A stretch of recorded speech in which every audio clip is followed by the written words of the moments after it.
La semaine dernière, j'ai sorti un nouveau produit qui a curieusement suscité pas mal de réactions, certaines très constructives qui permettront de l'améliorer, mais d'autres, comment dire, j'ai pas encore défini s'il s'agissait de questions ou juste de balles perdues.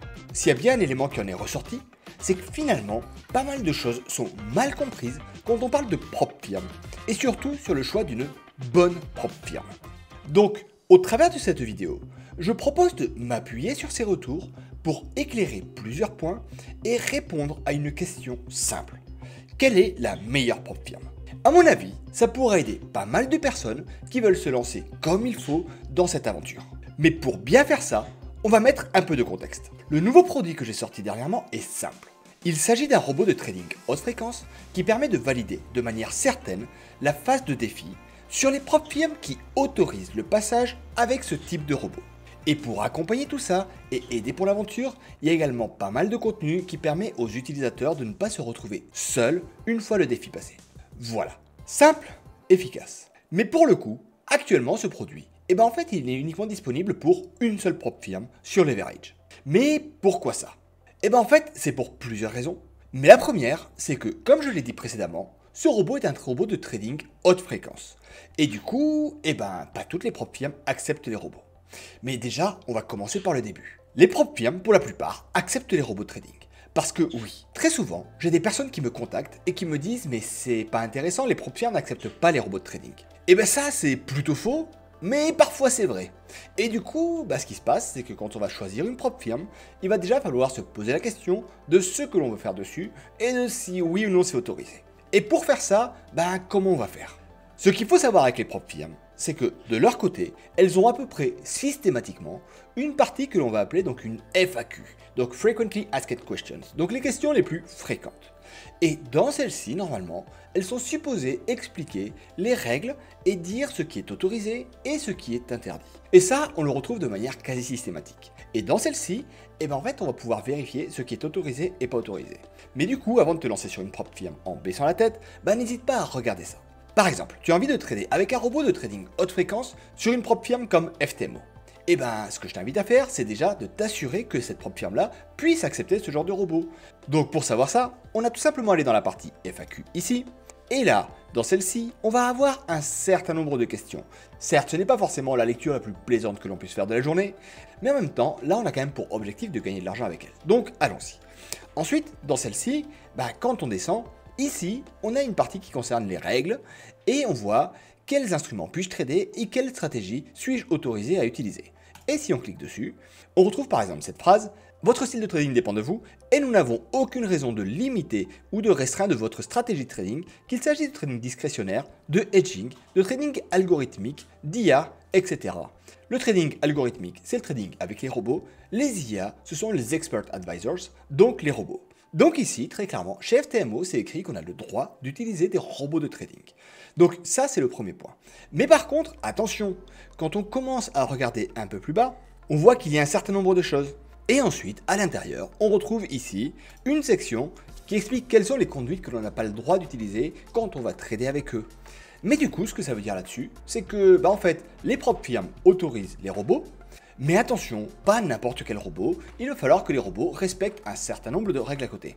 Après par contre, par exemple, sur les robots de trading haute fréquence comme celui que je propose de mon côté, ce qu'il faut bien comprendre ici, c'est que ce robot-là n'est pas fait pour travailler avec des propres firmes comme FTMO, parce que les conditions proposées par FTMO ne permettent pas d'avoir une bonne rentabilité avec ce type de robot.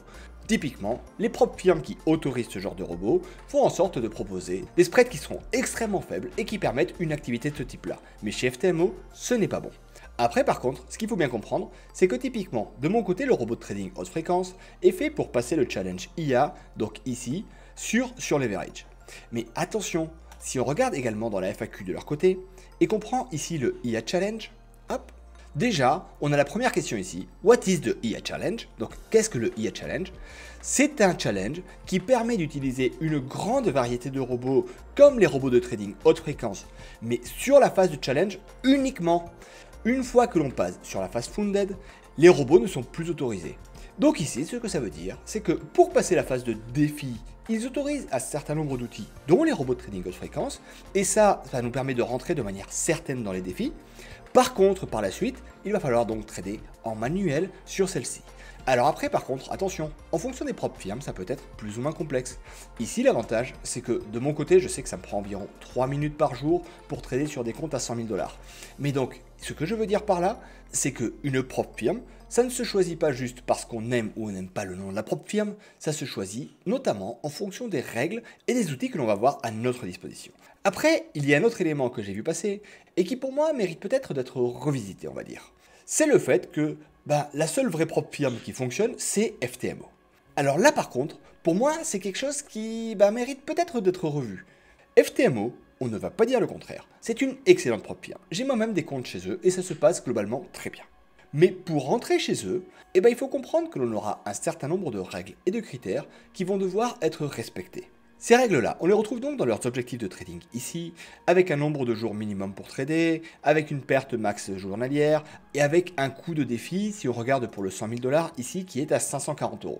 Mais du coup, ce qu'il faut comprendre ici, c'est que FTMO n'est finalement pas le mieux placé sur pas mal de sujets. L'avantage qu'ils ont, c'est qu'ils sont globalement clairs dans ce qu'ils disent et dans ce qu'ils font. Mais d'un point de vue tarifaire par rapport à ce qu'ils proposent, ils ne se placent finalement pas si bien que ça. Si on regarde typiquement chez Surleverage, il y a plusieurs types de produits qui sont proposés, et à côté de ça, donc on a le produit 2Step, qui finalement a des objectifs assez similaires à ce que propose FTMO. Un objectif à 10% sur la phase 1, 5% sur la phase 2, le max drawdown à 10% et le daily drawdown à 5%. Après, par contre, ils ont quelques éléments où on va être plus limitant, comme par exemple le fait qu'il faut avoir minimum 5 jours de trading sur ces phases-là, ou encore le fait qu'il y ait une règle de consistance dans la phase financée. Mais par contre, quand on regarde au niveau du tarif, ici, on est à 250 $. Alors après, il faut bien prendre tous les éléments. Ici, on est à 250 $, mais on n'est pas remboursé si on réussit à passer le défi. Du côté des FTMO, on a bien un remboursement du défi si on a réussi à le passer. Mais donc ici, ce qu'il faut bien comprendre aussi chez FTMO, c'est qu'en réalité, on n'a pas 100% de chance de rentrer chez eux quand on commence à passer leurs défis. En réalité, il y aura également des défis où l'on va échouer et qui, eux, ne seront pas remboursés parce qu'on les aura juste perdus. À côté de ça, une autre propre firme qui fonctionne également avec un mécanisme similaire à FTMO, c'est par exemple Founded Next, ici, avec leur Stellar en 2 steps. Ici, donc, quand on regarde au niveau de ce produit-là, si on prend le défi à 100 000 $, ici, en fait, déjà, premier point, c'est que pour réussir à valider la phase 1, on a un objectif de profit à 8% contre 10% chez FTMO. Si on regarde ici pour la phase 2, on a un objectif de profit à 5% comme pour FTMO, et ici, on a toujours donc notre max drawdown à 10% et à 5%. Mais par contre, à côté de ça, on a plusieurs avantages. Déjà, le premier retrait peut être fait plus rapidement, la répartition des bénéfices peut être plus importante, on a plus de souplesse au niveau du type de trading que l'on peut faire, et on a la possibilité d'accéder à d'autres options ici qui permettent d'avoir des boosts et qui sont par la suite pas forcément aberrants. FTMO est une excellente propre firme, mais comme elle est très ancienne, elle profite très clairement de cette renommée pour faire des choses qui n'auront pas forcément évolué depuis un certain temps et ne se prend pas trop la tête au niveau des produits qu'elle propose. J'ai un petit peu l'impression de voir là un combat qui a existé il y a quelques années quand on payait nos abonnements internet au mégaoctet, alors qu'à côté de ça, un jour on a eu Free qui est sorti et qui a complètement cassé le marché et qui nous a montré que finalement les grands opérateurs historiques qui nous proposaient des abonnements à 50, 60, 70 € étaient en réalité en train de se gaver comme pas possible, mais que comme personne ne remettait le monopole en place, ça fonctionnait de manière très correcte. Et là en fait, FTMO c'est un peu pareil. Ça fonctionne très bien, mais pour moi il ne se place pas forcément très bien par rapport à d'autres propres firmes qui vont proposer des produits plus complets. Pour faire très simple, au niveau de cette vidéo, en fait, il n'y a pas une meilleure propre firme, il y en a plusieurs en fonction de ce que l'on veut faire, mais il y a certains éléments qui vont être clés pour déterminer si une propre firme va nous correspondre ou pas. Déjà, le premier élément, c'est de comprendre et de pouvoir appliquer les règles. Si tu as prévu de trader avec des robots de trading, prends une propre firme qui accepte et autorise les robots de trading et qui propose évidemment une plateforme comme MetaTrader 5 pour pouvoir fonctionner avec elle. Ça, c'est la base. Après, l'autre élément à prendre en compte, c'est tout ce qui concerne par contre les évaluations de la propre firme. Si on regarde, FTMO effectivement se place très très bien avec un 4,8 étoiles et plus de 23 000 avis. Donc ça, pour eux effectivement, c'est un très bon point, c'est une propre firme qui fonctionne bien. Si on regarde Surleverage, qui est une propre firme bien plus jeune que FTMO, on voit qu'ils sont à 4,4 étoiles, donc ce qui reste excellent pour des propres firmes, avec environ 400 avis, ce qui ne m'étonne pas vu l'âge de la propre firme. Et si on regarde Founded Next par exemple, on est à 4,6 étoiles pour 34 500 avis. Mais donc globalement, ça, quand tu te lances, n'hésite pas à regarder les évaluations qu'ils ont pour déjà t'assurer que les choses fonctionnent bien. Et ensuite, n'hésite pas également, si tu peux, à demander des avis à d'autres personnes pour savoir comment ça se passe sur les différents points. Est-ce que les prop firms sont correctes avec elles? Est-ce que les prop firms sont justes? Est-ce qu'on peut avoir un véritable service technique? Est-ce qu'on peut avoir un peu de souplesse? Tout ça, c'est indispensable quand on va choisir la prop firm, parce qu'un jour ou l'autre, on aura besoin de ces éléments-là. Pour donner un exemple tout bête, j'ai déjà été sur des prop firms qui mettaient 15 jours pour te payer et qui, du jour au lendemain, ont fini par disparaître. Mais du coup, quand on travaille avec elles, c'est quelque chose qui est très compliqué. Si on prend FTMO, Founded Next ou sur Leverage, en général, sous 48 heures ouvrées, tu arrives à voir tes virements. En plus, du côté de ces propres firmes, en fonction de ce qui se passe, on peut parfois discuter avec elles. On a un humain en face qui va pouvoir analyser avec nous les choses pour expliquer ce qui va pas. Et si jamais on a des arguments qui tiennent la route, on peut parfois leur demander de la souplesse et elles acceptent.